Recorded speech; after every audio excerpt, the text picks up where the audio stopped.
show, the fast 5 things you need to know. We'll start your day off swirly, it's the toast. I sound amazing. Welcome back to The Toast and happy Thursday. That genuinely should be a Friday. Hi, Jax. How you doing? I'm doing good. Cogers, Wogers. You know who you are? Hosier. Sojourners. You are Hosier. Okay, at first I thought you were calling me a hoe, and I was like, facts. And then I realized you're talking about Hosier. You are a very talented singer, like a one-in-a-lifetime generation kind of singer. Talent. Yeah, I completely agree with that assessment. You are Hosier, okay? Hosier, Coger, Woger, Soger. Yeah? Tinker, Tailor, Soldier, Spy. You are also Cojourner's Truth. You are. I am who I am at this point, you know? No, it's just like so crazy. And I'm still Foley.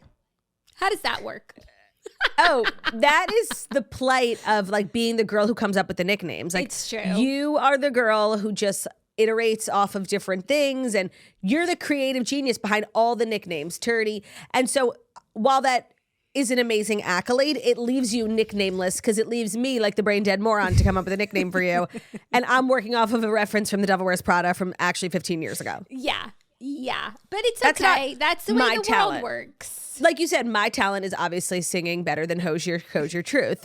And that's my talent. And yours is nicknames. Yeah. It's fun being a nickname queen, especially when you have kids. Like the nicknames are off the charts and it's hysterical. I was thinking actually yesterday, I'm not terrible with nicknames because Romeo is currently Scoombalita. Oh, you guys are like, you and Ben have your own like nickname language genre where, yes, your baby will be like Boombalinu. Yeah, so Romeo is currently Scoombalita, and I'm not entirely sure how we got there, but all that matters is that we got there. Scoombalito. Scoombalita, jump a little ladder. Scoombalita actually is in Queens. I went to drop him off last night. Ben is golfing for the weekend, and like I just can't take care of Romeo by myself. Like a pregnant woman walking the streets at night, it's not gonna happen. He's the king of Queens. So we dropped him off. He's the king of Queens, and then Ben and I found ourselves in Queens, and we were like, okay, let's have like a bomb ass dinner. Peter Luger's. And so that's in Brooklyn. We went to Parkside, which is like this very famous Italian restaurant that Ben's always going to. And Ben walks in there. Okay. So the first time Ben went, actually he used to go all the time with his grandma, but the most recent time he went after a Mets game with his friend Pete, who plays for the Mets. And like, we know. Yeah. And so, you know, the Mets play in Queens, and this is like the most famous restaurant in Queens. That's really crazy to go anywhere with him in New York area. It actually is so crazy to go anywhere with him, but like this particular restaurant, Ben, like when he got home, he was telling me about it. Like it was actually crazy. Like they kept the restaurant open for Pete. And so last night it was just like us, you know? Oh. And we were eating at 5:30, and it was just like, they had a table. Seats like take. No, they had a table because it was 5:30. And I'm like, Ben, how does it feel coming back here like as a nobody? As a pauper. When the last time, I think they were the only people in the restaurant. They like kept the restaurant open late after a Mets game for like the Met to come. To meet the Mets. Correct. Having said that, it was so delicious. We had like a fabulous dinner at 5:30, you know, swiftly in bed by 7. Nothing better than that. Love that. I was in bed at a decent hour and I watched Summer House, but I have to be honest, like I really watched with a quarter of an eye because our group chat was popping off last night and I was pausing it every 3 minutes, like to go back into the chat and have my fun. So if it was a good episode of Summer House, I wouldn't know because I wasn't invested in it. But I don't think it was good. I would say it was a good episode. Nothing happened. Summer House is just one of those shows where, and we'll talk about it in the TV recap. It's pleasant. Everybody is good looking. Everybody is stylish. Everybody is young and hot. And has personality. And yeah, there's no like dearth. There's no boring people. So I feel like even a bad episode of Summer House is still really good. No, just to say, not like bad, but nothing happened. No, there wasn't like a big moment. Happened. Yeah, it wasn't a big party or anything. They went to the beach. They came home. They all went out. They don't bring the cameras. And then the next day, they packed. I feel like you're missing some stuff, but we'll talk about it in the TV recap. Okay. But all is to say, yeah, I was in the chats last night. They were popping off. You were ChatGPTing? Yeah. So much drama. Actually, there wasn't. We were just like gossiping. So much drama to gossip about. That's what I mean. live to gossip. Mm-hmm. It was really fun. Do you want to talk about that subject on the show today? We were gossiping about The thing is we're kind of late. We're kind of late. Jackie just discovered all the TikTok drama going on with the New York City influencers. So we were explaining it to her. I've known that it's happening. And we were gossiping really hard about it. We could chat about it. Unfortunately, we're talking about the New York City influencers and we're not talking about me. So I'm already at a disadvantage. I care less. I know, but they're not being talked about in a positive light. So I think that if you are not, and they're not talking about you because the people that they're describing, the good thing is that it is not you because they're not saying very nice things. So if you're not on this side of TikTok but I just feel like if this has reached me in such a way, I feel like it's very big. It's not actually. It's reached you because I am a New York City. Because my sisters are New York City influencers. Yeah. But it did become a big thing. And if you were following over the weekend, somebody made a TikTok that was just it was just a regular girl, a nobody. And she was just being bitchy, being what's with all the New York City influencers are so boring. It was just kind of a nasty takedown on the state of the most famous TikTokers. She's talking about I think fashion TikTok New York City girlies. And it was just a really to be honest, it came across my For You page before it blew up. I didn't think much of it. I just thought it was when she vibes. It wasn't this intellectual takedown. It wasn't this huge viral video. But then it made its way to the people all she the was people talking about. Who thought that it was about them, and they all started commenting, responding, stitching it, duetting it, making it huge, and also sort of outing themselves as the quote boring influencers that they think she was referring to. And it became this huge thing, this referendum on the New York City influencers. And whether or not they're boring, right? And now everyone's coming out of the woodwork sharing, positive, negative experiences they've had with all these influencers. And it's just me, I live for an influencer drama takedown. This one, I don't know. It's not doing it for me. There's I can't even explain what the drama's about. It's not about anything. Do you know what I mean? Yeah, well, I think that the initial video was the initial video and her point is worth discussing. She says that they're all pretty boring. They post the same things. They wear the same things. They all look nice in those things because they're skinny and pretty, but it's not an original point of view or original sense of style. Now, and I think what she was saying is when you think of New York City, this pinnacle of culture and fashion and style, if this is who's representing the city, well, how is that possible? Because it's all very Lululemon pants, going to Pilates and getting a cafe au lait afterwards. No, and if I were them, I'd just be she called me skinny and pretty. I'm good. That's how I knew she wasn't talking about me. I'm good. No, it's they all dress really well, but it's obviously a derivative of someone else's fashion. It's not their own, oh, I'm going to get dressed and be me today. And so I feel some of the people that she was talking about, I think I follow less than half of them. What is it, 5, 6 girls? And so I was looking at everyone and I see what she's saying. They are all very similar and it's homogenous. And the content is the most interesting, but they have followers for a reason. This is what people like. It's very pleasant to look at. It's very calming. It's just called aesthetic. No, and that's the thing. They're serving an audience. If people didn't like it or they found it too boring to follow, they wouldn't follow them. No one's forcing them. They're the New York City influencers for a reason. I think it speaks more to the culture than it speaks to these girls. It also speaks to, and I think what a lot of the reception to that girl's video is your For You page is the For You page. You built it brick by brick. It is a reflection of content you engage with, things you find interesting, things you find entertaining. So some girls were commenting, I don't even know who you're talking about, these girls, because that's not what my For You page looks like. My New York City influencers are much more diverse and much more stylish. And so it is a reflection of the person whose page it is. Right. But in that girl's defense, there is a crop of TikTokers, 5 or 6 girlies who I think we all know, the girlies that we're talking about who have the most followers. And it's true. It's well, maybe it's boring to you or it's uninteresting to you, but there is proof in the pudding. There's proof in the pudding. They are the girls with the most followers. They are the girls with the best engagement. It is entertaining and interesting and inspiring to someone. Yeah, I think it just speaks to what people want and what they engage with. And there are people out there, maybe not that they're specific bracket of age of influencer in New York City, but there are plenty of influencers with unique senses of style and comedy and this so they cover one bucket. I don't think that's a crime that they're not more interesting. I agree. Okay, if you don't like it, don't follow it. But people do like it. So I think you have to look at that. No, that makes sense. It's why I've had such a flop of a career on TikTok, right? Right. They don't want me and my unique sense of style. No, and they don't want the chaos, I think. I think that is true on TikTok. Like they like peaceful comment. And it's true. I follow a lot of different influencers who offer me a lot of different things. But there is a bucket that I like of like people who it's like just peaceful with the music and the cleaning and they're getting dressed and they're putting on their skincare.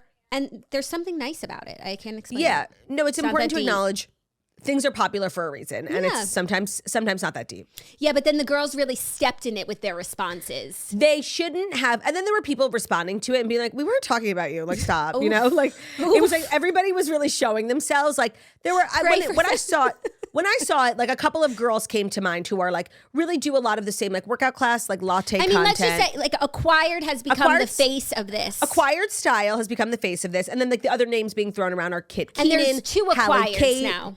She has a twin. An Bridget, her identical twin. So it's like 4 or 5 blonde, skinny girls who work out a lot, who make a lot of coffee content, who make a lot of skincare content, who do this for a living full time. They work with fashion brands. They work with skincare brands. They go on brand trips. And so they are like the most successful TikTokers in New York City right now. And that's definitely who she was referring to. They all like commented, duetted, stitched it, blew it up, first of all. Like this is a scandal that they made. But then it was funny to see like other people like leaving comments like, I can't believe she talked about us like that. I'm like, us? I don't think they were talking about you. Like, that's just like, to me, that's what I found funny about this whole thing. Was she talking about our sister Margot? No, one thing about TikTok is TikTok really likes creators who have also full-time jobs, who don't do creating full-time. I think they find it actually really inspirational and very relatable, like wanting to do content, but also not wanting to give up like your college degree and all the things you worked for. And so I actually think that's a huge bucket in our sister Margot, a check in our sister Margot's column, is that she works full-time. Obviously, she has like a fancy corporate job, but then she's also like a full-time content creator. Yeah. No, I didn't think of her when they said that, but like she is a New York City influencer and she's friends with all these people. And also But you know what? Satchel drinks like Starbucks. Like they're not talking about her. They're like, that's a different problem. Yeah. Like Satchel doesn't have like an espresso machine and her... Do you know what I mean? Because like coffee is such a big part of this. So like, let's go try the matcha Cuban latte at the new place in the West Village. And Margot drinks like grocery store coffee. And like, that's why she'll never be successful. No, I'm kidding. Satchel catching strays Like, today. no, but Satchel, there are so many things about Margot's content. Like, she's kind of crazy. Like, there's so many things about it that are unbelievable. Like, how much she works out. Like, she has all this time of the day. She travels. She has a full life. But then there's also so many things that are so regular about her. Like, her coffee is from the grocery store. Actually, I'm going to ask her. What coffee does she drink? I think she mobile orders Starbucks and like picks up a huge. What kind of coffee do you drink every morning? thing. Question mark. She definitely gets a Trenta mobile order 1,000%, and that's why she's so regular. But it's also that's not an order that's like mocha chocolate. Like that's no, like cool. It's like an iced coffee with like it's sugar-free not like vanilla cream cold foam. It's sugar-free vanilla It's and skim milk. It's and a coffee like with two milk. Splendas. I'll let you know what she says. That is so funny. What I was also going to say about these girls is most of them, except for Kid, who was also on The Bachelor, and so I kind of like don't group her with these girls, plus she cooks.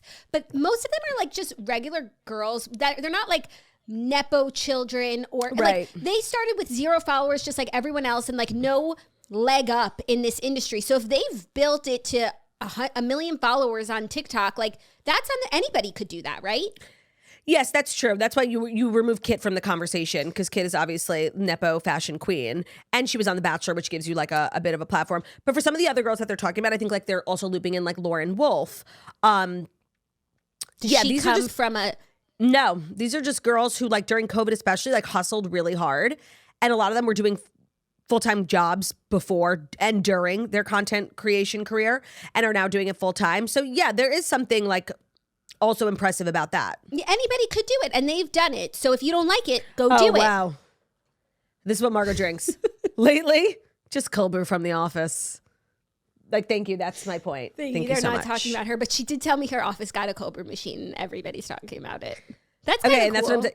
So she's literally getting free coffee. She's so not who we're talking about. Sach de la Crache. Sach de la Crache. No, Margot didn't come to mind when I thought of the... Well, when I hear the word like New York City influencers, I do like think of my little sisters. I do. I do center them in the conversation. Me too. You too. You're the influencer mentor. Don't you know? Shut up. I'm not. But it is true that like other cities do have like very interesting people. But I guess like so does New York. Like New York gave us something Navy, you know? Right. And it also did remind me of like the last group of New York City influencers. It was more like the Instagram bloggers, kind of like the Revolve girls, if you remember that era. Before Revolve started working with TikTokers, it was just like Instagram girls. And they were all really similar to one another. They were just like different iterations of the same vibe. No. Like Ariel's style is like very different from like Danielle Bernstein is different from Leandra Medine. Like that was okay, like well, yes, Leandra Medine was like really high fashion, and like she would wear like things that were like ugly, but they were like fashion. But even like Ariel Charnison, we were what? Yeah, to us, like they're so different. But to the outside world, they're just like New York City girls. They're both like from Long Island. They wear like, intermix. It was very similar. Yeah. We could find the differences in them, yes. Yeah. But overall. Yeah. I think just people are just looking for too much like meaning. Well, and that's what happens. That's like a woman's thing, right? This is a woman's issue. Women are always like looking for so that's why like a lot of internet discourse, influencer drama, content creator is for women by women. Like we're looking for too much here. Like it's just a job. It's just content. Take it or leave it. Right. Yeah. So if you are an interesting, non-boring creator, show yourself. Show yourself. So glad we chatted about that because that's been big. That's been huge news on the interwebs. In the community. Even though, and I totally fucked up again yesterday. I keep referring to our boomer listeners as boomers when I'm talking about Gen X. I'm sorry. And it's funny, they do call Gen X the forgotten generation. And look, here we are forgetting about them. And I don't know if our Gen X listeners like care about this drama, but I did fall into some Gen X TikTok drama this morning. Share, but I also think that Gen X like wants us to be us. They came here when we were Good Morning Millennials. Like they don't want us to change. They want to relate to their daughters about what's going on. So they could say like, "Did you hear Acquired's getting dragged through the streets?" And right. she'll be like, "You don't Mom. like me? Acquire some style." She'll be like, "Mom, what?" So the boomer drama on TikTok this morning is there's a woman, she's like a New York City woman who like makes really high quality TikToks. She's like 75. I don't know like how she got to be so popular and how she like knows how to make such high quality content, but she just like shares her life. She's clearly very wealthy. She has this huge apartment in New York, big house in the Hamptons, big house in Outer Banks. Her and her husband just like share parts of their life. And she shared a video, like a story time that like really showed herself as a toxic mother-in-law. She was talking about how she has two daughters-in-laws and the relationship with them is both strained individually. And she's telling Why this, would she share this? Right. And she's sharing the story about how one of the daughter-in-laws, like they have a rule in their family, like they really ask that no gifts be given to the kids unless it's like Christmas, Hanukkah, whatever. It's just like one of their parenting things. They don't want their kids to be spoiled. And obviously like this mother-in-law has an issue with it because they live across the country and she never gets to see her grandkids, yada, yada. And then a couple of years ago, she went to the dermatologist and they found like a mole that they thought was melanoma. So she was having this like health scare. And the first thing she thought was like, I need to buy my grandson a truck. And like, that's like her toxic mother-in-law trait. Whatever. The video, like it was so innocuous. It was just like her regular content, but people were like, wait, you have issues with both your daughters-in-law and then the story you're telling like sounds like you are the problem. Like you're not listening and respecting boundaries. Yeah. And so she made a response video this morning and she was just like, I never get to see my grandkids. I'm 77 years old. I can't travel across the country. She was being very toxic victim. And it's like, we follow you. You go to the Outer Banks, like your huge house. Like you go there maybe once a quarter. Like you travel plenty. You and your husband are fine to do that. So why are you lying? That's really crazy. Yeah. That she would share all of that. What goes on in her life, like, I don't care. It's her own personal business. Yeah. But, and what happened with the melanoma? I think it was just a scare. But I don't want to judge, but like you have melanoma and you need to buy your grandson a truck. Well, that's what everyone was saying. It was like you're using your like health scare to like get your way in cross this situation. boundaries. You've been waiting for years. Right. And then there's a big underground theory that actually she's autistic, but that she grew up like in a generation that like didn't like acknowledge that as like an issue. So it like kind of went undetected and untreated. And like that's what we're seeing, That's God, that's, everyone is that's so what people are crazy. on TikTok. That is also so crazy. Like true or not, you don't know this person. Right. So I just want to know, like, from Gen Z to Gen X, we have all the TikTok drama covered this morning. We really do. And that's how Sue sees it. How are the stories today? Oh, wow, we've dillied and dallied quite a bit. Yeah, when I said, do you want to talk about the influencer drama? Like I meant as a fifth story is what I meant. Well, I'm sorry, I don't read minds. No, sorry. I never finished what I was saying because we just launched into it. So I do think we can make up some time on the back end. I do think. Great. So now without further ado, there's the fast 5 stories you need to know. And the Fast 5 stories that you need to know are brought to you by State Farm. Thank you to State Farm for supporting the toast today and every day. We know that our listeners can agree. Nothing feels better than a personal win. Like perhaps you get a final piece of furniture delivered to your apartment. Your home really feels complete. You hit a personal record in a new run. Maybe you're a toaster who managed to stop for a much needed iced coffee and got ice. That's the win for me today. Having ice. Hey, look at that. Yeah. Party drink. She's a New York City influencer. What's in her coffee? That's a personal win. And you know who's normally cheering right beside me when I have one of those? Do you know who? I was going to make a funny joke. Of course, me and of course State Farm, because we're your ride or dies. Whatever it is that you define as a win, it calls for celebration, and cheering right beside you is always State Farm. Because with the State Farm Personal Price Plan, you can create an affordable price just for you when you bundle home and auto. So celebrate by breaking out the confetti and those happy dance moves, and talk to a State Farm agent today to learn how you can bundle and save with the Personal Price Plan. Like a good neighbor, State Farm is there. Talk to a State Farm agent today to learn how you can bundle and save with the Personal Price Plan.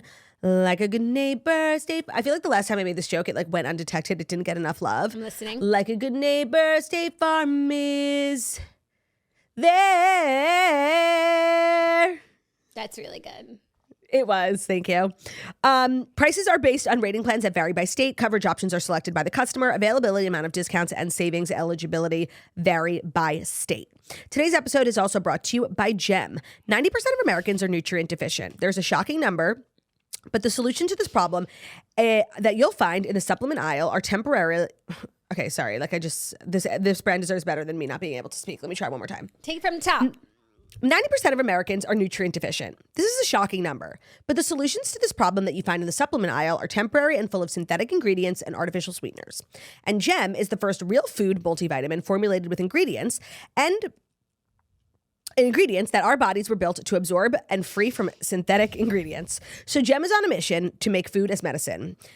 They do that through bite-sized nutrition solutions that are simple and delightful to digest. So the Gem Bite is a functional daily multivitamin formulated for proper absorption, packed with over 20 nutrients, prebiotics, and probiotics, and it all is in one delicious real food bite for foundational health. They are designed to fill your nutritional gaps and use real food for your body to intuitively absorb. Gem sources organic ingredients whenever possible, and they have nothing artificial. All bites are vegan, gluten-free, and soy-free. They even work with a pastry chef to make sure each bite is as delicious as it is nutritious. It's backed by science. They formulated with nourishing ingredients that are individually backed by clinical and scientific studies to ensure that your body gets exactly what it needs every single day. And if you want to give the first real food multivitamin a try, head to dailygem.com/toast or enter our code TOAST at checkout for 30% off your order. So in order to get that discount, it can be one of two ways. Go to dailygem, dailygem.com/toast, or just enter code TOAST at checkout for 30% off your first order. Our code is TOAST, TOAST, for 30% off. Thank you, Turt. You're welcome. Thank you. Thank you for that.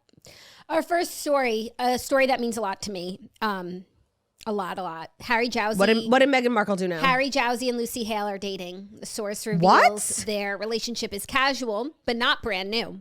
So people can confirm that Harry Jowsey and Lucy Hale are officially dating. He is 27 and she is 35, just so that you have the facts. He's 27 and she's 35. Okay. A source tells, but she is forever 18. 17. Yeah.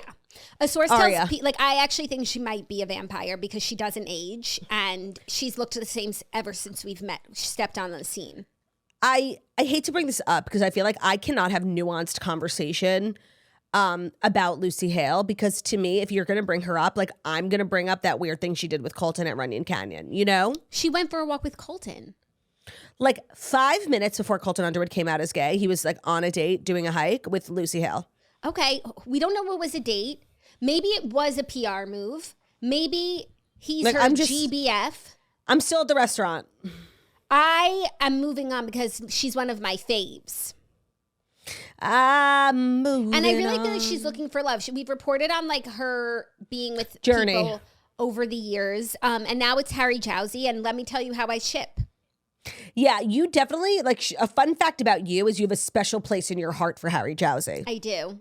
Why do you think that is? Because he shares a name with your son? I do like the name Harry. Also, when we were doing our Spotify live show and he was doing a Spotify very live supportive. show, he was very supportive of our Spotify live show and came into our chat room and had a really great attitude when he didn't even know us. I think he's like actually a nice guy. And I think that what he's built based on like is really impressive. One season of a random reality show is very impressive. And every time I see clips of him, I think he's very funny. I think he's got great personality and he's just like, he's funny and he like, and I feel like he's like a classic, I don't know, like fuck boy or whatever, but like, he's like giving us insider information as women. He's not afraid to go deep either. I was just talking about that clip I saw of him talking on his podcast about, I forget who it was, maybe his dad who did the assisted suicide in Australia. Remember I was telling you about that? Yeah. So he opens up. He's layered. He liked Khloe Kardashian during that brief period of time. Obsessed. Larsa. Don't forget Larsa. I did forget Larsa. What did they do? They were rumored to be dating too. I just think he's having fun. You know, he's like this young, good-looking guy. People are attracted to him, and he's just sort of like going with the flow. Yeah. So I wonder if him and Lucy, I'm sure they're having fun. I feel like she's probably looking for something serious-ish or like just solid. I don't know what he's looking for.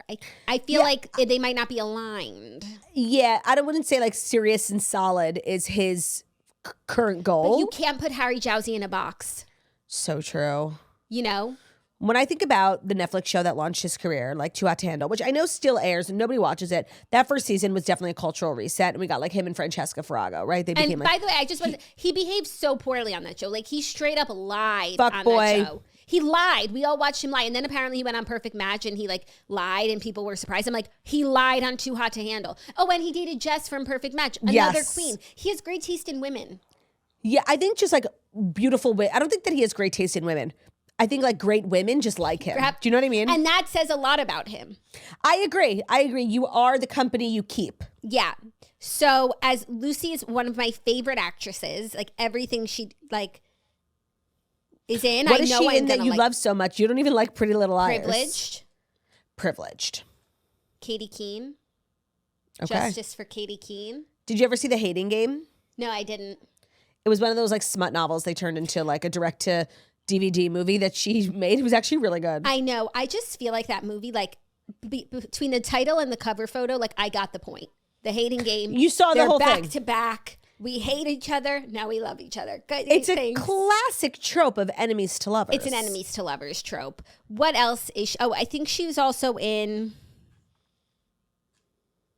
Like she's someone who I have followed on Instagram since I got an Instagram. Do you know what I mean? That's an amazing way of putting it. Yes. You know what? I would love to see a metric of how many people I have followed in including unfollows. But like how many people I have followed in your at lifetime. One point in my lifetime. You should get that app that Taylor from Love is Blind has. I should not get that app. No, you should. Oh, and a Cinderella story, which was one of the better iterations. Who is she? Is she one of the Nasty Sisters? No, she's the Cinderella. It was like, you know how they did a bunch of... Oh, not like the one. No, not Hilary Duff. And not Selena Gomez, another Cinderella story. No, she had her own. Oh, less popular. It's giving Bring It On. Like she had Lucy own one. Oh, it didn't make its way to my desk. I think you probably did watch it. You just probably don't remember. I'm telling you I didn't. She was also on the OC. Who was she? Who'd she play? I just rewatched. Wasn't she so young? Yeah. I don't know. Everyone has been on the OC. Yeah, it's Erin a rite Foster, of passage. Olivia Wilde. Yep. No, but my favorite work of hers is definitely Privileged. I would agree. Oh, she was on Wizards of Waverly Place. Yeah, I think she had a small role. I think she was dating the brother. But I didn't watch Wizards. It's funny, all of her like biggest things I actually didn't watch, like Pretty Little Liars. I watched Pretty Little Liars. I didn't enjoy it. And I don't like look back on that time in my life fondly. I eventually gave up. Like, who was A? Did we ever find out? Who wasn't A? Right. It was the teacher. It was someone's dad. It was the twin sister. Right. It was Allison. She's alive. Like it was. And it's her crazy. sister. Who's? Allison has a twin sister. Correct. When in doubt, twin sister. Pretty Little Liars is becoming one of those shows Like there's a rewatch podcast now. Like they're all always, they're doing too much. And they also rebooted it already. Yes, a failed reboot on HBO Max, a la Gossip Girl. Yeah. Yikes. Yeah, You but I saw do also often another failed reboot, Cruel Intentions, 1 season on Amazon. Oh, I didn't see that. That's bad when a reboot doesn't even make its way to my desk. Yeah, like I think at this point in the boardrooms, like reboot equals bad idea. We've been saying it obviously for a long time, but I think the numbers show. No, I mean, if the Gossip Girl reboot didn't work, none of them had a chance because honestly, there's no reason that a Gossip Girl reboot wouldn't work, right? Like it's just a tale as old as time. Like rich kids in New York City being like drunk and mean to each other. Like that's a timeless formula. And they put so much money into it and they tried so hard and it was so bad. Yeah. Like, so if that can't work, really, what hope does the rest of them have? I don't know. I like, do people like lose their jobs when like things like that flop? Like, don't you feel like someone did a bad job at their job? I do. Like, and in a normal job, like if I went to work at a restaurant and I did a bad job, I would get fired. But with TV, they say like 90% of TV fails and the 10% that succeeds, like financially makes up for the 90%. And that's how like the TV industry is so popular. But so you're saying 90% of the workforce should be fired? Right. Yeah, I agree. Yeah. You're supposed to be like the best in the biz. What do you know? Yeah. No, that's just like so weird to me. So that person will go on to make like another bad show and waste like millions of more dollars. Right. Cool. So anyways, I wish Lucy and Harry the best of luck. I hope that they are it for each other. And if they're not, I can respect that too. But I'll be enjoying this ride. Love that. Are you ready for our next story? Mm-hmm. Kelly Clarkson is absent from her talk show due to a personal matter. However, they wanted us to think something was going on with Kelly. They did, but then they also want us to know nothing is going on with Kelly. But they definitely wanted like a moment for themselves. Yeah, because they waited a little. She was like MIA, and they didn't say anything. And they wanted us to be like, oh, what's going on with Kelly? And then they let us know, like, there's nothing going on. Kelly has been absent from her talk show for more than a week to handle, quote, a personal matter, according to a new report. The singer is, quote, the stronger but doesn't kill you singer is, quote, completely fine. But she has been, quote, dealing with a personal matter that does not directly involve her, sources told TMZ on Wednesday. The former talent show contestant turned pop star turned host. No, it is so annoying. Crazy. That was really crazy that they did that. But anyways, they said that it's not cause for alarm. Yeah, no, they said she's dealing with a personal matter. And then they also added, like, that has nothing to do with her. I'm like, so it's not personal? Like, what are you thinking? I'm thinking like someone in her life, like she needs to be there for someone. Yeah. They didn't give me much to work on here. I don't know. Yeah, but I think all's well. You know, it could just be something as simple as like someone is sick. Like right, with the flu. Maybe, yeah, right. Maybe notovirus has hit her home. Yeah, maybe like grandma needs her. It's just so crazy because I think like Kelly's stability and how like she just shows up, right? We take that for granted because she's never not, when you do a daytime show, like that's a lot of work. She also then does all of her other hosting things in addition to being the face of Wayfair and other companies. So she's a good work ethic and we're not used to her not showing up. I feel it's an unsettling feeling. Yeah, but it is a weird thing when like, and I feel it with this show too, like when you're like do something public every single day and like you can't even have like one day to do something without like explaining or, you know, without the whole world knowing. You can't take a day off. You can actually, like with Kelly. Oh, they pre-record. It's pre-recorded. They can film like they did like 2 or 3 episodes in a day. Now, it's still pretty topical, so I don't think she films like months in advance, but a lot of the daytime shows are like completely scripted and pre-recorded. So I think if she needed to take a day off, they could like double up on the next day and like get extra episodes out. But if she needs a chunk, a big period of time, she's gonna have to take a bit of a sabbatical, and that's what we're seeing here. I need a sabbatical. I'm a tenured professor. I feel who needs like a we're sabbatical. tenured here. We actually 1000%. are taking a sabbatical this summer. I feel like that's a great way to describe what we're doing. Sabbatical. Yeah, I think when a lot of shows go dark, they say like we're on hiatus. No, we are on sabbatical. And I don't know why I feel like sabbaticals are only like for college professors. No, and they're so respected. It's like you're not just like laying in bed. You're like slob learning or something. Yeah, no, I assume if you're on sabbatical, like you have a fossil brush and you are in Egypt. Oh, that's because it means a period of paid leave granted to a university teacher or other worker for study or travel, traditionally 1 year for every 7 years worked. Claudia, we've been doing this show for 7 years. We have earned a sabbatical. I just want to say, like, getting a whole year off because you worked for 7 years, like the entitlement of college professors, like that's insane. Yeah. It's a nice job. Do you know who else works for 7 years in a row? Everyone who needs to live. Yeah. But I guess like, and they don't have summers off and winter break like a college spring professor. break. Right. And office hours. But I guess it's like they can justify it as being like, if you're a professor, like you've learned and studied, and how can you grow and have more to give? You need to learn more in order to teach so more. You take a year off to go and learn more to come back with more to teach.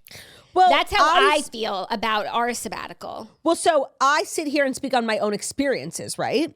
And I need to live those experiences in order to share them. So a year off is good for my work. Yeah. Well, it's not. You won't have a job to come back to. Literally.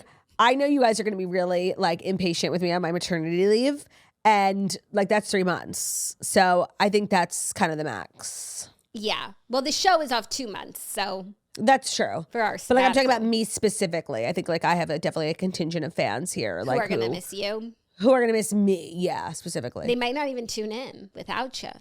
Don't do that, you guys. Don't do that. Not cool. Are you ready for our next story? Some exciting news. 3. Yeah, I'm ready. Wendy Williams looks ecstatic as she hits a New York City hotspot after passing her psych evaluation with flying colors. Wendy Williams was spotted leaving a New York City hotspot after she was hospitalized and subjected to a psychiatric evaluation. The TV personality appeared in good spirits as she smiled wide for the outing at Max Tucci's Tucci restaurant in NoHo on Wednesday night. Have you been there? No. Is that where the New York City influencer? That's why I'm not a New York City influencer. She kept it casual, wearing a green and orange bomber, black top, and tights. Photos of her, she looks so happy. So basically, there's been a lot going on with her in the last week. She was like photographed looking frazzled. She was taken in for a psych evaluation to like finally get to the bottom of like, is Wendy okay? What's going on?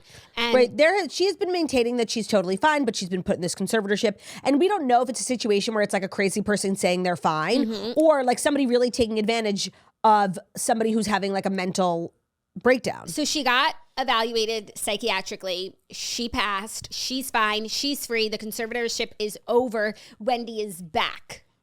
Now, I hope that this works out in the best possible way, because I feel like our frame of reference for, and I'm going to say the thing that I feel like you're not supposed to say, for like conservatorships is Britney Spears. And while the conservatorship that she was in and the people that were a part of it were corrupt, like I don't know that she was a poor candidate for a conservatorship. Like when she was released, it was clear that this is someone who maybe needs structure like that. The one that she found herself in with, Lee, her dad, and then that woman, Lee, whatever, not good. But there was maybe something to be said about it didn't like come out of nowhere. That level of protection. I hope that with Wendy, it's the opposite case where it's like she never needed one in the beginning to begin with. Yeah. Do you have doubts that? No, I don't. I have believed Wendy this whole time. I hadn't known what to believe because both cases are just like so hard to swallow if true. Like the one where she's unwell, or the other one where she's fine and she's being taken advantage of. But I'm happy to know that she is fine. I hope she enjoys her life selfishly, like, maybe a little back to work, give us some good bits again. I think Wendy Williams, I think she will have to work now. I think they took all her money. Well, she also, she is sick. Like this isn't a perfectly healthy, well person, but just because like you have illnesses, both physical or mental, doesn't mean you don't have access to your own money. Like it's not just like boom, push a red button conservatorship. So she is quite ill. She has Graves' disease. She has a lot of health issues. Yeah. So I don't know if we'll see her like hustling back, Hot Topics. But I do think they took her money. So I think if she'll want to like live at a certain level, she should do a podcast. It's like she would be a natural, and it's a low lift if you're good at it. Yeah. We need to get Wendy some low lift work. Yeah. Also, so they're going to use the results from the psych eval to end her guardianship. And they are waiting to retest her for frontotemporal dementia after she denied that she suffered from the condition, though she was diagnosed with it in 2023. Well, somebody who was diagnosed would deny that they have it. You know? But would someone who was diagnosed pack a psych eval 10 out of 10, flying colors, they say? Yeah, if they're just having like a good day. That's the thing with dementia. Like it hits and it doesn't, you know? Wow. Okay. Especially now in the thanks beginning. for ruining the story for me. No, I'm saying it's still like possible. Yeah. Okay. So we Sorry. shall see. This is a bit of good news. Yes, it's a big W for WW. Yes. Are you ready for our next story? Yeah. I don't think you're ready for this show. You don't? I don't think so. Oh, but it's the fourth story? Yeah, the 4/5th. Okay, thank you. That's brought to you by Avara. Oh my God, yes, Avara, my favorite clothing brand. If you're looking for on-trend, high-quality pieces that are perfect for spring, Avara is the place to go. They offer carefully curated designs and affordable pieces, making it easy to refresh your wardrobe without breaking the bank. They have sizing up to XXL. There's something for everyone, no matter your body type, and they have a range of versatile styles that let you mix and match with spring styles for endless outfit options. So they have really fabulous products, and they have their own Avara exclusive line. So it's really cute tops, sweaters, your favorite items that you can't find anywhere else. Their prices are really affordable. They have clothing, shoes, accessories, and more. It's one of our favorite places to shop, especially these days. Like I wear the same pants every day, and I just have like a rotating, carousel of tops, sweaters, cardigans, blouses, things like that. And Avara is just a great place to shop. Mostly because their styles are really cute, but also because their pricing is really unbeatable. Again, super size inclusive, so they go up to XXXL. And their new spring collection is now live. Head over to shopavara.com. Use our code TOAST at checkout. That will get you 20% off your first purchase. Trust us. Once your order arrives, you will be hooked. And it's shopavara.com, SHOPAVARA.com. Shopavara.com. Our code is TOAST. It'll get you 20% off your first purchase. Remember the name Avara because everyone's going to ask where you got your outfit. So it sounds like what they're saying is that the name on everybody's lips is Avara. Correct. Our next story, Nikki Glaser is returning to host the 2026 Golden Globes, and she hopes it'll land her role on The White Lotus. So Nikki joked, but also humbly accepted the gig of host for next year's Golden Globes. She said, quote, hosting the Golden Globes this year was without a doubt the most fun I've ever had in my career. I can't wait to do it again, and this time in front of the team from The White Lotus, who will finally recognize my talent and cast me in season 4 as a Scandinavian Pilates instructor with a shadowy past. Now that we're just like coming off of award season, I can take a look at all the awards at a glance. Like the Golden Globes were truly a highlight. And I think they're a good show because they're very casual, right? Like it's like a seated dinner. It's not so formal. It's TV, it's movies, it's like it's music, it's people from all different walks. And then Nikki Glaser like really made it so fun. And I feel like when we recapped the Grammys, the Oscars, like all the big award shows this year, the Golden Globes were definitely what I enjoyed the most. And I think a lot of it had to do with her. Yes. So it's a no-brainer. What they have in their column is that they go first. And so you're excited and you're not fatigued. And this is our first time seeing all these people, not our 5th time. And it's all just very exciting and new. And the dinner setting and then having a great funny host, like it is all on top. It is one of the better ones when you like look at them all on an even playing field. But the fact that it goes first really helps. That's a good point. I don't know if I realized that they go for, they kind of open the award season. And it's so funny because I feel like the Golden Globes really struggled. They were canceled a couple of years ago. And I mean canceled like as a program, not as like TV. a culture. They were moved from taken TV. off TV. I think they were like losing their funding. Nobody was watching it. And there was like this last ditch effort by people in Hollywood to bring it back. And I remember when they brought it back, I'm like, enough. Like people don't want it. Leave us alone. But you know what? I'm a woman enough to say I might have been wrong because I had a good time. And I think Nikki Glaser is a huge part of that. It was no surprise that they were going to book her again. Like she crushed it. I'm sure her salary is huge because we were talking about her payday, right? What did she had said she got paid. I thought it was like $500,000, but I was thinking 400, so something around there.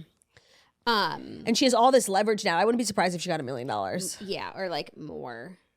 She deserves every penny. Yeah, she really does. Okay, so she was paid just over $400,000, but it will rise when like coming back.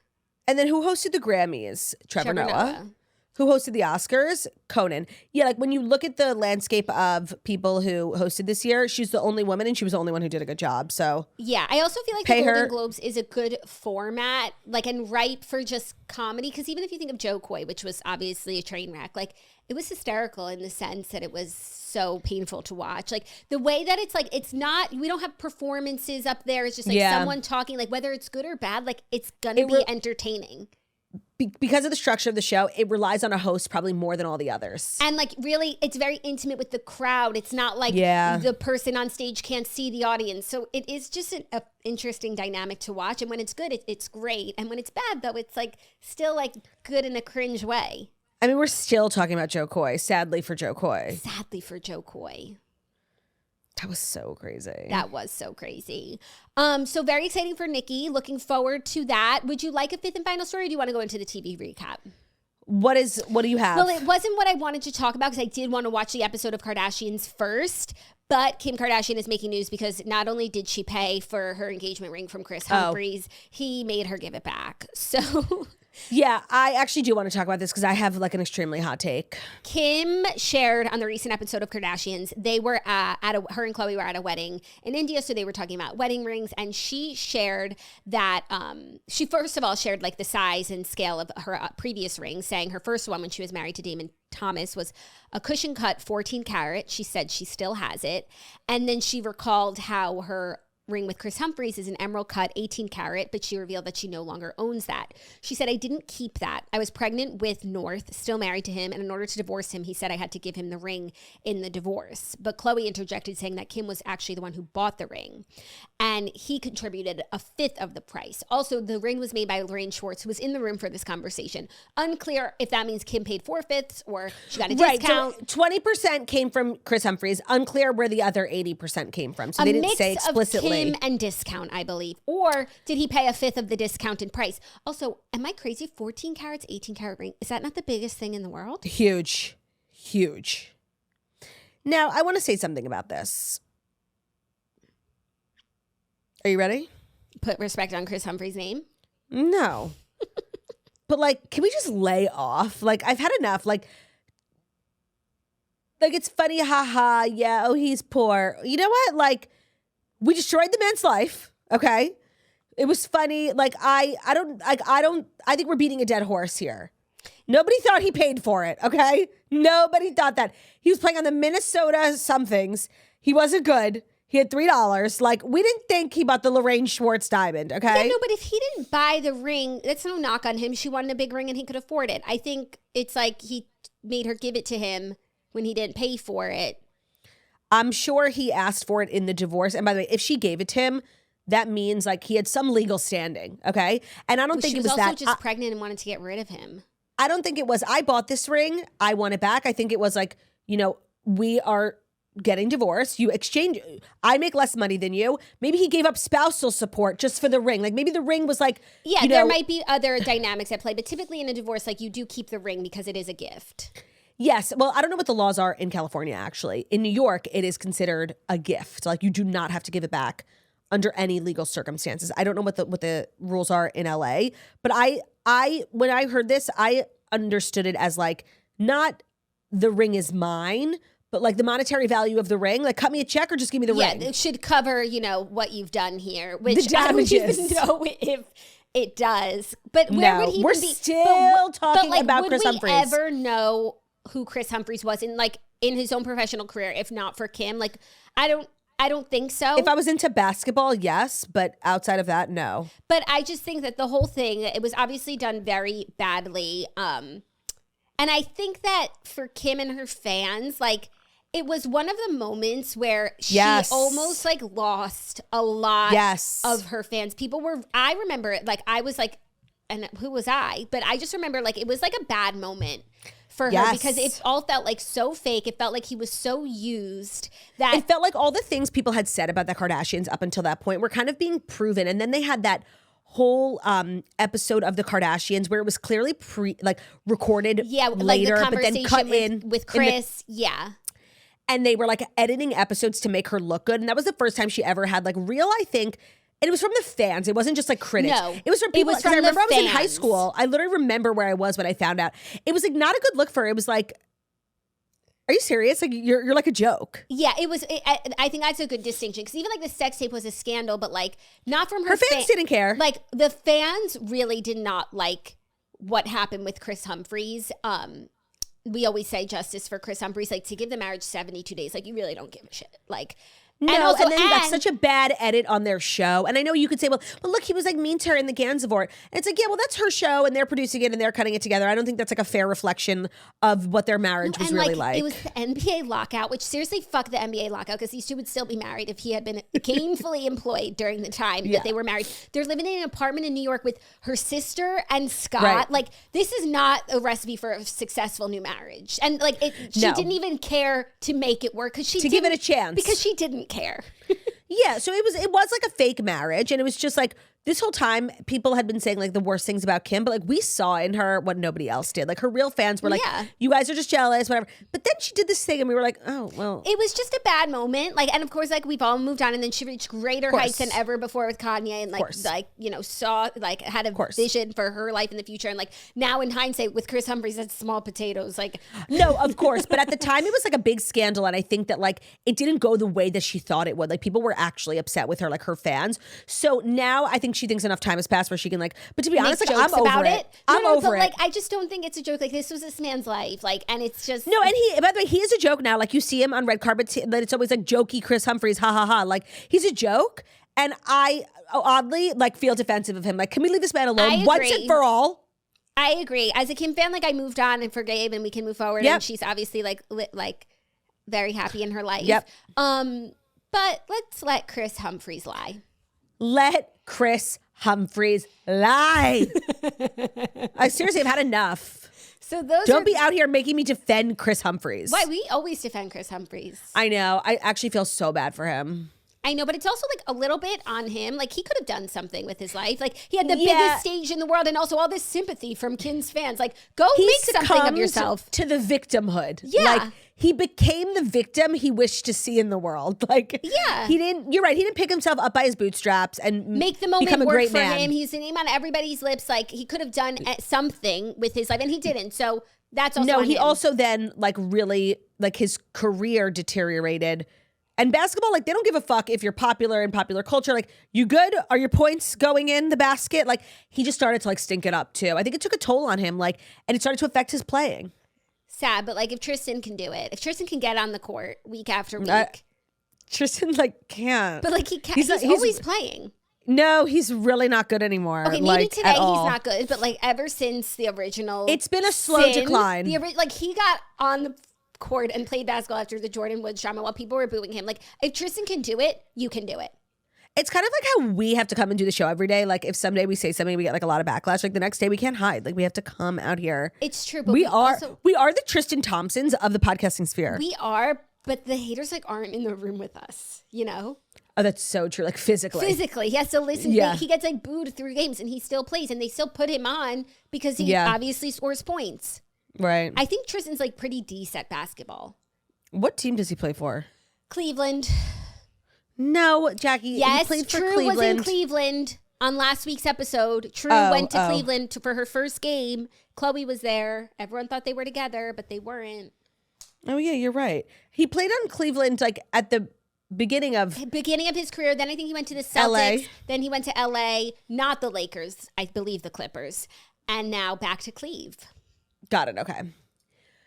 Let's talk about Summer House. So the episode opened and we kind of like put to bed the Paige Kyle thing, which like I didn't like. Like I feel like it ended before it was really over.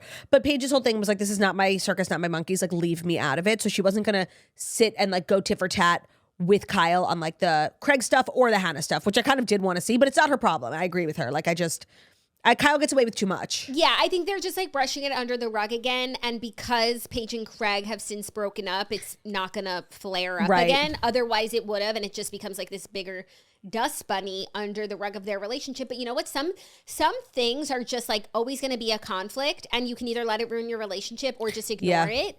And I think for them, especially with Amanda, they just have to ignore certain things. That works. It makes the show less interesting because we can't really ever like fully dissect.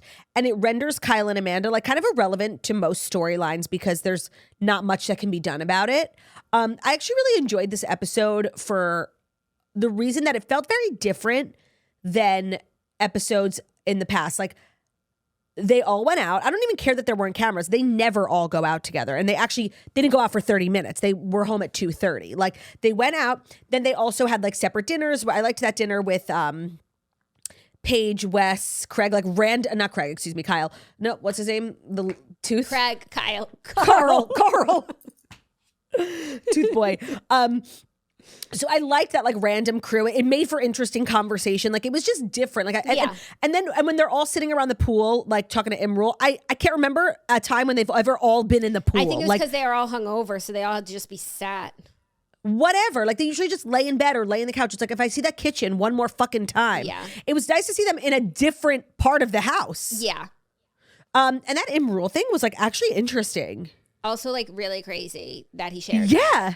Well, first of all, I think he was speaking very cautiously because he didn't want to make it seem like he only married his ex-girlfriend for a green card. And even if he did say that, I do feel like it's too late. Like, you got your green card. Like, yeah. see you, suckers. Yeah, but so he said, like, we were going to get married anyway, but just like the immigration issue just like expedited us getting married. But he didn't say how long they were married for. Yeah. And I just wanted to know more about like life as, you know, living here illegally, what he was saying. Like, I found that to be so interesting. Like, of all the things he was going to say, I was not expecting him to say that. No. And I wonder if like the fact that he got married young is why now he's like a male gigolo, but I don't think so. He didn't make the clear distinction as to what about the marriage forced him out of monogamy forever. Yeah. And like him, he added some, you know, value to the episode last night in sharing his story, but otherwise him using like the house as his personal brothel, a hotel, is not really like interesting to me. I agree. Especially when they don't even show us the girls. Yes, he's like a lone wolf. No, he's literally like a boarder, like he comes home separately, renting a room from the summer house to bring people back. And that's it. And aside from the conversation by the pool, like he doesn't even engage with the cast. He's going to need to do more. Now, let me tell you who's pissing me all the way off is Jesse Solomon. He berated this girl into liking him, right? Like, he was so aggressive. I love you. I love you. I love you. Sleeping in the same bed. You're my girlfriend. And the second she starts to show interest, he's pulling back. And that's just the most toxic trait. And I really can't get over how much it bothers me. Like, all the girls in the house are gassing up Jessie, being like, she's jealous, she's insecure, she says you can't comment on pictures. Like, you literally said you loved her after meeting her. Like, that's actually the definition, and people always overuse these words. That's love bombing, right? Like, love bombing, and then like when the girl shows interest, you're gone. And then next week he starts fucking around with Sierra. Like, he's really pissing me off. I don't know if it's love bombing, because I feel like love bombing like also leads to like some sort of toxicity, which I don't think Jesse Solomon is toxic, but I think he's very insincere, and I think he's very unserious, and he doesn't like think about what he's saying and like what those words will mean to someone. He's just saying it because that's how he feels in that moment. And I believe that in that moment he's like, I love her. Like, what's not to love? But your words carry weight, and you can't say stuff like that if then you want to go and rub Sierra's leg and hump her in the pool. And to be honest, like, I do like him, like, up until this point. When he went back to his room and farted, like, he was like, oh, I haven't been able to fart for 12 hours, and he lets out the biggest fart. I will never be able to look at him the same. Like, he was in his underwear and he like squatted a little bit. Like, he was so disgusting to me in that moment in like a physical sense. It's so funny. I'm so over him. Like, you loved him and you thought that was funny. No. Yeah, I'm really getting over him. I don't like how he doesn't want to like progress with Lexi, and how he doesn't understand why like getting all of Lexi and getting her exclusivity, and she's not going to be dating Brooklyn Beckham anymore and and Presley Gerber because she's focused on you. Why that doesn't mean that you have to pull back with other people as well. Like, everything is a trade-off, and the fact that he doesn't see like, you're going to get this prize, but these are the things that you will have to quote unquote give up, or that you'll have to change about yourself. You're not changing yourself, but you change your behaviors when there's another person in your life. And that she is coming off as like crazy for wanting those things, and that the other girls girls are endorsing that she wants too much from him. That like, I know people. When that's the type of behavior they literally roasted Wes for at the reunion last year. I just want to say, I think this phrase is overused, but I do think in a situation like that, like they're not being girls. Because agreed, like, they're really throwing. She's her really under not the even bus. asking for a lot. No, like really the bare minimum. And even a person who's not a jealous person, like I could never be one of these people in the house who it's like you are seeing someone and then that person is like laying on top of another person or like legs crossed over another person or like even when they cut to some of the stuff he said at the beach about like Lindsay's boobs and stuff, like inappropriate. And so I mean at such an early stage in their relationship, I would just be like, okay, we have different like ideas of commitment, relationships, and just like how you behave, so I don't think it would work. Even the way they all dress around each other, it's like if some people are in relationship, it's just not for like it's not for me. Yeah, I agree. I do quickly back to the beach. Really want to talk about the conversation between Danielle and Lindsay. I can't stand her, and like I definitely am like biased. I just don't like her. But then she does things like she's so awful.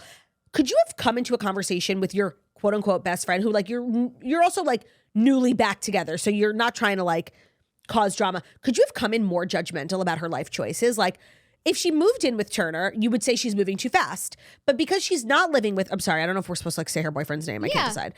Okay, well, because she's not living with her boyfriend, which is definitely unconventional, but there's nothing conventional about how she's lived her life up until this point. There's nothing conventional about how her daughter was like conceived. Like, it's just the Lindsay way. And it's like, get on board or shut up. Like, and also, what the fuck do you know? You have a boyfriend? No. Like, what do you have? You don't know shit. No, and there's no template for what Lindsay is doing. And so her approach is like, we did this thing very unconventionally, but the rest of our like relationship, we're going to try and like follow a more normal roadmap because I think that's what will be best for us. And okay, like that works for me. And if she'd said this thing was unconventional, so the rest of our relationship is going to be unconventional and we are going to live together, I would say, okay, that works for me. It's like, whatever works for you, Lindsay. Like if you want him there all the time and to live with you and you're pregnant, like, and that's what's best for you, let him move in.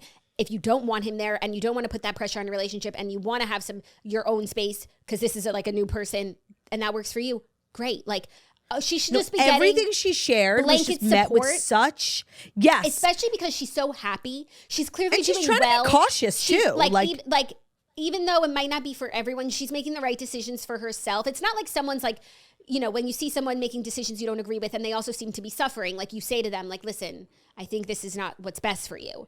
But she obviously, what happened? Your mic flag is upside down? Oh, who gives a fuck? Me? I move around all the time. I change it all every day. I'm always moving my mic around. How are people going to know when they see this clip how amazing our show is and where they can tune in? Because they will be hearing the words coming out of my mouth. For anyone who, if this clip, community. If this clip stopped you dead in your tracks and you don't know where to find it, we are the toast, okay? They could have seen yours. They could have seen the iPad on your lap and the one right here. Yeah, or they could have seen your mic flag. Sorry, continue with your thought. I don't remember. That's the end of it. It's also coming from someone who last year was like, you're moving too fast, you're moving too fast, you're moving too fast. So look, she's being cautious. She's doing things differently. She's just a contrarian. Yeah. She's just like a Fabissa She just wants to say the opposite of what someone is doing would be better for them. What Lindsay sees in her as like a friend, I'll never know. She cleans up the party. She sets up the party. She does a lot of the physical, like maybe not mentally and emotionally is she a great friend, but like physically, she's a good friend. Especially for a pregnant person. That's a good point. You know, and sometimes you need someone to cover like you would love a physical friend. That's what I keep been around for. Another random thing that I found interesting from the episode was Wes talking about his job. I actually think that show that Complex gave him is a good idea. I'm surprised I haven't heard of it because this was last summer. The show obviously has made no waves on social media, but it's a good concept. It reminds me a little bit of like Chicken Shop. Yeah, but like American, and he's just like this very all-American, relatable guy. I thought it was a great idea. I wonder why it wasn't successful. Maybe it is successful. Plenty of people have like web shows like this and you might not have heard of them. Plus it's on Complex, so you don't consume, like go to their YouTube page, like go look at I'm sure it does fine. I think he interviews like, it was weird that he said B, C, and D because it's like, your guests are going to see this. Yeah, rude. Yeah, rude. I think he also interviews Summer House, like reality stars. Oh, yeah. It reminds me Best date ever. Oh, a cute name too. He reminds me also a little bit of the guy who hosts Wingstop. Oh my God. Yeah, Hot Ones. hot ones. Like, he's just very personable, very down to earth. I actually think it has great potential. Yeah, I'm only seeing 3 videos, but I'm just on the search page. But just because I don't know if he still works for Complex. What? You don't? Oh, I don't know if he still. Well, then also works. he's like a very employed individual, which is impressive and also surprising because like how badly he came off on TV last year. But he was working for Bleacher Report. I saw a clip of him on Jason Tartick's podcast talking about how he was banned from the NFL, which is like interesting. Yeah. And then he was also sharing how his week, like he's going from New York to here to there. Like he's booked and busy and good for him. Yeah, hustler. Yeah. I agree. And I like that he had that Complex show. I think that they should bring it back. Like, if there was something there. And I also think that for him, he's like a good person to be a reality star because he like works in new media and rising tides raise all tides, and he'll get more views on his media things, and it's good for Complex or wherever he's working. But then I also think that it's good for him as a person on this show to see him like employed and working, doing other things. Especially for men on reality TV to make a career of being a media personality is so hard, which is why I love Harry Jowsey. And the other ones complain like Carl, well, it's easier to be a woman influencer. Right. Oh, shut up. Look at West. Wait, did you see that Carl is now crowdfunding, or what's it called? Crowdsourcing? Soft bar. I did. I actually bookmarked it.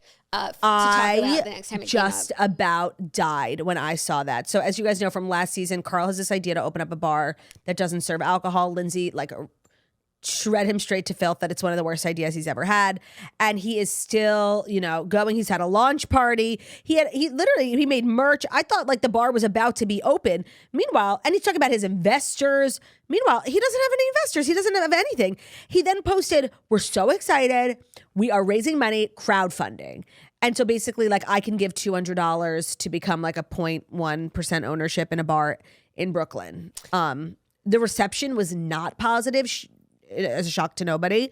I was floored to hear that, because just the way he's been acting up until this point, I assumed that the bar, he was like sharing recipes on TikTok. I thought we were there. I thought the bar had like partners and that he has investors. Yeah. And he's like, so, someone else has this idea and he's going to be the face of it too. And okay, that works. I saw that he was crowdfunding. And then I believe that this season they have an event for Soft Bar. He has like an event at the house that's like a soft launch.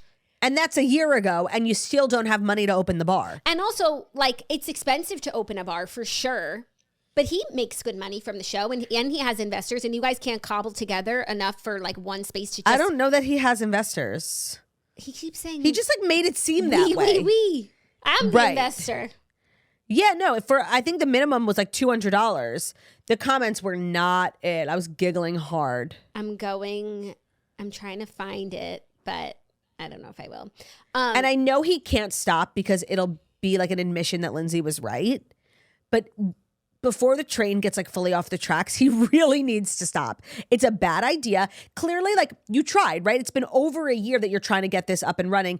There's no interest from investors. There's no interest from crowdfunding. Like, at what point do you let an idea die? You don't, because you don't want Lindsay to have been right. I don't know. I feel like he's gonna keep it going. I feel like the cast are really gassing him up. Every time I see one of these posts, like, everyone is like, "Go, Carl. This is awesome." Here. People say that. They're not showing up. That's the difference. Yeah, no. Here's the post he posted. "The opportunity to invest in Soft Bar is coming soon. We've been building the vision of Soft Bar, mindful, blah, blah, blah, blah, blah. Our thoughtful and exciting programming and events make this experience like no other. Soft Bar is a platform that offers incremental revenue sources and significant corporate value. Stay tuned to learn more about how you can get involved and own a piece of Soft Bar." Like, okay, LuLaRoe. And then Paige, like, "Let's fucking go." Paige. That's really nice of her. I think she's really trying to be on good terms with him specifically. She is, Carl. She's really supportive. It's really sweet. But at some point, I feel like she's actually doing him a disservice. She's enabling him. Yeah. Because it's one thing, especially with like online stuff. Like, if you launch merch, like something people can buy from home or support from home, as a reality star, it's kind of easy money. A physical bar, but I think he like sees themselves as like the East Coast Vanderpump Rules. Mm-hmm. This is their Sir. The difference is Sir, first of all, existed before, and Sir served alcohol. Yeah. And I think a bar that doesn't... very niche. It is. And I don't know how many times you can get people to show up. Yeah. I don't know. Let's see what happens. He obviously has big plans. He's got a lot of branding and trucks and and stickers. Yeah, and merch. so we shall see. And then also, another. Also, if anybody contributed to the crowdfunding, like, please let me know how that goes. Yeah. And how much do they need to raise? I don't know. The minimum was like $200 for any But person what's to do it. We've hit our goal. I mean, a restaurant, like, that's expensive. I don't know. I imagine like $50,000 at least. What more? Software Well, investment that's opportunity. assuming he has no other investors. No, he's not contributing anything personally. Okay, they've raised $50K, and their goal is $75,000 minimum goal, but it might be like GoFundMe where it keeps going up. Wait, they've reached 50. I'm shocked. So, and By the way, that's a lot. oh, you just said $50K is what they need. Oh my God, I did. And so I mean, if that's all small contributors, that's a lot of people. a lot Maybe of I'm wrong. investors. Maybe I'm wrong. I don't think I am, but maybe I am. Maybe they've got a deck. They've got decks on decks. That's what people who aren't successful do. They make decks. I'm sorry. Like, if you have so many decks, it means you're not busy. Also, like, the first bullet point is such a Shark Tank no-no. Entering Let's hear it. like the NA industry is Yeah, nearly the $1 market, trillion business. If we could They just get hate that. if we could just get a piece of that pie, we'd They have $1 billion. hate that on Shark They Tank. hate that. It's a great point. It says entering the $987 billion non-alcoholic beverage market in hip NYC space. They don't like that. No, they don't. Like, don't tell me how you're going to get a piece of this big pie. Like, that's just not. That's pie in the sky. Is what Oh it my is. God. That's also our show. Mm-hmm. So thank you guys so much for listening to the Toast and Monday Morning Show. We deliver the fast 5 stories you need to every Monday through Friday on YouTube. So watching us on YouTube, please subscribe to the thumbs up. We're also available as a podcast. Anywhere podcasts can be found. So that's Spotify, iTunes, Stitcher, Public Radio, iRadio, Castbox, all the places where visit a podcast. Find us, The Toast. Leave a 5-star review, bitch, okay? About how beautiful, stunning, and Just do wickedly it. talented Do we it. are. No one will know. No one will know. Love ya. Bye.